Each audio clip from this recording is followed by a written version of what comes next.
एक दफ़ा का जिक्र है, एक गांव में एक गरीब फैमिली रहती थी जिनमें बिट्टू, उसकी बीवी और उसकी माँ रहते थे। बिट्टू की बीवी रोज़ दाल चावल बनाती और बिट्टू उसे गांव में बेचने चला जाता। लेकिन किस्मत की करनी ऐसी थी कि बिट्टू की दुकान पर कोई ग्राहक नहीं आता था। सब लोग मीठे की दुकान पर ही चने चावल खाने जाते थे। बिट्टू उदास परेशान बैठा रहता।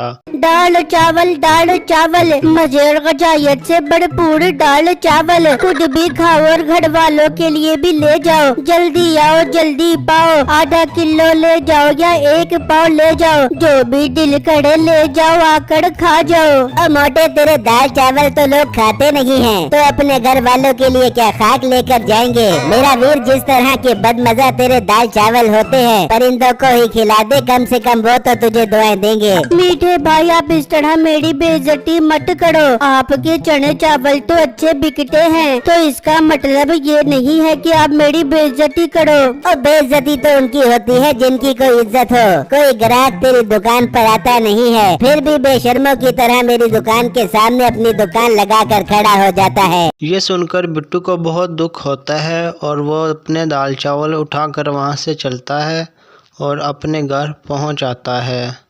क्या हुआ बिट्टू, आज इतनी जल्दी वापस क्यों आ गए और दाल चावल आज भी नहीं बिके? बेगम, मैं क्या करूं, एक ग्राहक भी मेरे पास नहीं आता और ऊपर से मीठा भी मेरी बेइज्जती करता रहता है। उसके चने चावल तो लोग शौक से खाते हैं, लेकिन मेरे दाल चावल कोई भी नहीं खाता। बिट्टू, आप दिल मत हारो और मेहनत करते रहो। देखना, लोग आपकी दुकान पर आना शुरू हो जाएंगे और आपकी दुकान भी बहुत अच्छी चलने लग जाएगी। हाँ बिट्टू बेटा, तेरी बीवी ठीक कह रही है, इस तरह दिल छोटा करने का कोई फायदा नहीं है। कब तक माँ जी, आखिर कब तक मैं नुकसान बर्दाश्त करता रहूँगा? अगर दाल चावल न बिके तो एक दिन हम बिल्कुल खाली हो जाएंगे और हमारे पास कुछ भी नहीं रहेगा। आखिर कब तक मैं ये दाल चावल मुर्गियों को खिलाता रहूँगा? देखिए बिट्टू, जो दाना पानी इंसान के नसीब में होता है वो उसके पेट में जाता है, और जो जानवरों के नसीब का होता है वो उसके पेट में जाता है। आप दिल छोटा मत करें, ये दाल चावल मुर्गियों को खिला दे, वो तो कम से कम हमें दुआएं देंगी और इस बरकत से एक दिन आपका काम भी अच्छा चलने लग जाएगा। ठीक है बेगम, मैं ये दाल चावल मुर्गियों को खिला देता हूँ और कल दुकान के लिए ताज़ा दाल चावल लेकर जाऊँगा। बिट्टू अपने दाल चावल मुर्गियों के आगे डाल देता है और उसकी परेशानी और बढ़ जाती है। उधर बिट्ठा भी अपने घर में आ जाता है। आजा मेरे प्यारे मीठे, देखो मेरा कमाऊ शोर साढ़े चने चावल बेच के आ गए। कितनी कमाई हुई है मीठे, जल्दी बता ताकि मेरे सीने में ठंड पड़ जाए। अरे बेगम, बहुत अच्छी कमाई हुई है, सारे चने चावल हाथों हाथ बिक गए। और मीठे, उस मोटी बिट्टू की दाल चावल का क्या बना? और बेगम, मेरे होते हुए भला उसके दाल चावल बिक सकते हैं? मेरे चने चावलों की खुशबू तो दूर दूर तक फैली होती है, लोग तो उसके दाल चावलों की तरफ देखते भी नहीं हैं। बहुत अच्छा करते मीठे जो उसकी तरफ नहीं देखते। अच्छा, मेरे लिए कुछ लेकर भी आया है या खाली हाथ आ गए? और मेरी बेगम, तेरे लिए मस्त साड़ी लेकर आया हूँ, पूरे 5000 रुपए की है। बेटे, मेरे लिए भी कुछ लेकर आया है कि नहीं? लाया हूँ अम्मा, तेरे लिए ये बर्तन लेकर आया हूँ, इन्हें अच्छी तरह धो। और अम्मा, तुझे 2 वक्त की रोटी मिल जाती है, और तुझे क्या चाहिए? बेटा, मेरा भी दिल करता है मैं भी अच्छे अच्छे कपड़े पहनूं जैसे तेरी बीवी पहनती है। नहीं अम्मा, तूने अच्छे अच्छे कपड़े पहन के मोहल्ले के बाबू को दिखाना है। चुप करके बर्तन तो ज्यादा बात न कर। बेटा देख ले, तेरी बीवी किस तरह मेरे सामने जबान चला रही है। अम्मा, मैं भी तो जबान चला रही हूँ, जब मेरे हाथ चलने लगे तो तेरी जबान चलना बंद हो जाएगी। ला मीठे, मुझे साड़ी दे, मैं जाकर बिट्टू की बीवी को दिखा के उसे जला के आती हूँ। नसीबो मीठे से साड़ी लेकर चली जाती है और उसकी माँ उदास होकर बर्तन धोने लग जाती है। मीठे, तुझे खुदा पूछेगा, तू अपनी माँ पर इतना जुल्म कर रहा है, तुझे इसकी सजा मिलेगी। वहाँ नसीबो कैंची बिट्टू के घर पहुँच जाती है। देख शीला, मीठा मेरे लिए पूरे 5000 रुपए की साड़ी लेके आया है। इतना प्रॉफिट हो रहा है उसके चने चावल में। मीठा बता रहा था कि बिट्टू के दाल चावल तो बिल्कुल नहीं बिकते। हाँ नसीबो बहन, आजकल बिट्टू की सेल थोड़ी कम हो गई है, लेकिन तेरे शोर के दाल चावल तो धड़ाधड़ बिक रहे हैं। देख कैसे मुर्गियाँ खा रही है।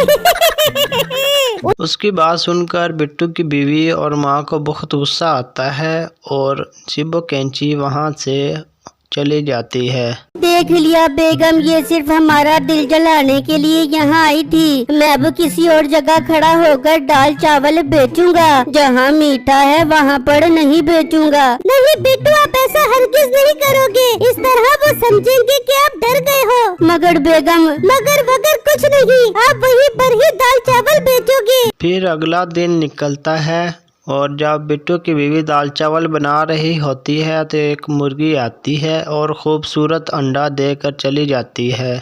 देखो बेगम, मुर्गी ने कितना खूबसूरत अंडा दिया है। हाँ बिट्टू, अंडा तो बहुत खूबसूरत है। हम ये अंडा इस दाल चावल में डाल देते हैं, इससे इसका जायका और अच्छा हो जाएगा। हाँ बेगम, ठीक है। फिर बिट्टू अंडा उठाकर दाल चावल में डाल देता है और उन्हें लेकर अपनी दुकान पर आ जाता है।